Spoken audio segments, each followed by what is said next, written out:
ایک اور حدیث بہت پیاری ہے، میں آپ کو بتائے بغیر نہیں رہ سکتا۔ حضور اپنے حجرے سے برآمد ہوئے تو آپ نے دیکھا مسجد نبوی کے ایک کونے میں صحابہ بیٹھے ہیں، قرآن کا مذاکرہ کر رہے ہیں۔ مذاکرہ ایک ہوتا ہے درس، ایک شخص بول رہا ہے دوسرے سن رہے ہیں، یہ نہیں، مذاکرہ آپس میں۔ حضور کے چہرے پر بشاشت کے آثار ظاہر ہوئے۔ آپ چل کر آئے، آپ نے ایک سوال کیا عجیب، کہ آپ لوگ اس کی گواہی نہیں دیتے کہ اللہ کے سوا کوئی معبود نہیں اور میں اللہ کا رسول ہوں اور یہ قرآن اللہ کے پاس سے آیا ہے؟ جواب کیا تھا؟ بلا یا رسول اللہ، بلا یا رسول اللہ، بلا یا رسول اللہ۔ اللہ کے رسول کیوں نہیں، ہم گواہی دیتے ہیں۔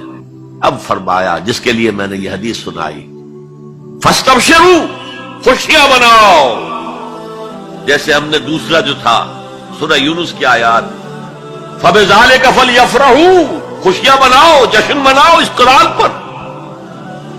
فاستبشروا، تو بشارتیں حاصل کرو، فإن هذا القرآن طرفه بأيديكم وطرفه بيد اللہ، اس قرآن کا ایک سرا تمہارے ہاتھ میں، ایک سرا اللہ کے ہاتھ میں۔ سب سے بڑا ذکر جسے قرآن از ذکر کہتا ہے، انا نحن نزلنا الذکر وانا له لحافظون، دی ذکر وہ قرآن ہے، هو الذکر الحکیم وَهُوَ الصِّرَاطُ الْمُسْتَقِيمُ۔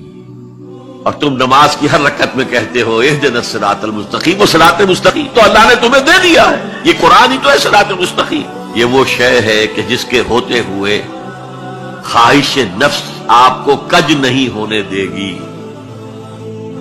زیغ نہیں آئے گا اس کے ساتھ، اس کے ہوتے ہوئے کبھی کجی نہیں آئے گی تمہارے اندر، زبانیں التباس نہیں پیدا کر سکے گی، قرآن جو ہے اپنی حفاظت خود کرتا، اس پر باطل حملہ آور ہو ہی نہیں سکتا، نہ سامنے سے نہ پیچھے سے۔ وَلَا يَشْبَعُ مِنْهُ الْعُلَمَاءُ، علماء اس قرآن سے کبھی سیری محسوس نہیں کریں گے، کبھی بھی یہ محسوس نہیں کریں گے کہ بس قرآن سے جو لینا تھا ہم نے لے لیا، اب کچھ نہیں رہا۔ پڑھتے رہیں گے، پڑھتے رہیں گے، پڑھتے رہیں گے، معلوم ہوگا ہر مرتبہ کوئی نئی چیز آ رہی ہے۔ بار بار کے پڑھنے سے اس پر کوئی باسی پن طاری نہیں ہوگا۔ کوئی اور کتاب دنیا میں ایسی نہیں ہے، ایک دفعہ پڑھ لی، دو دفعہ پڑھ لی، پھر تیسری دفعہ ہاتھ لگانے کو جی نہیں چاہتا، پڑھنے کو جی نہیں چاہتا، سوال ہی پیدا نہیں۔ یہ وہ ہے، پڑھتے رہو گے، پڑھتے رہو گے، اس پر کوئی باسی پن طاری نہیں ہوگا۔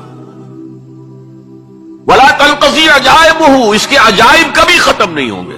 یہ وہ کتاب ہے جسے جیسے ہی جنوں نے سنا فوراً کہا ہم نے آج ایک بہت عمدہ کلام سنا ہے، کتاب سنی ہے، تو ہم تو ایمان لے آئے، ایک دفعہ سنا ہے اور وہ دائی بن کر چلے گئے۔ یا قومنا اجیبوا داعی اللہ، اے ہماری قوم کے لوگوں، اس اللہ کی طرف پکارنے والے کی آواز پر لبیک کہو۔ اب چار جملے جو آئے ہیں وہ اس حدیث کے اندر جو اہم ترین چیز ہے وہ ہے من قال بہ صدق، جس نے کوئی بات اس قرآن کی بنیاد پر کہی اس نے سچ کہا۔ ومن عمل بہ اجر، جس نے اس پر عمل کیا اس کا اجر محفوظ۔ ومن حکم بہ عدل، اور جس نے اس کی بنیاد پر کوئی فیصلہ کیا اس نے عدل کیا۔ اور آخری جملہ، کاش کہ اس کا مصداق اللہ مجھے بھی اور آپ کو بھی بنا دے۔ وَمَن دَعَا إِلَيْهِ هُدِيَ إِلَىٰ صِرَاطٍ مُسْتَقِيمٍ، جو اس قرآن کی طرف لوگوں کو بلائے گا، کسی اور کو ہدایت ہو نہ ہو، اس کی ہدایت ہو گئی۔ حضرت جبرائیل نے حضور سے کہا یا محمد صلی اللہ علیہ وسلم، امتک بعدک، آپ کے بعد آپ کی امت کا کیا حال ہوگا، کون سہارا ہوگا؟ حضور نے فرمایا مَل مخرج منها یا جبرائیل، اے جبرائیل تم بھی بتاؤ اس مسئلے کا حل کیا ہے، نکلنے کا راستہ کون سا ہے؟ تب حضرت جبرائیل نے یہ ساری حدیث پڑھی، گویا کہ اس کے راوی اول حضرت جبرائیل ہے،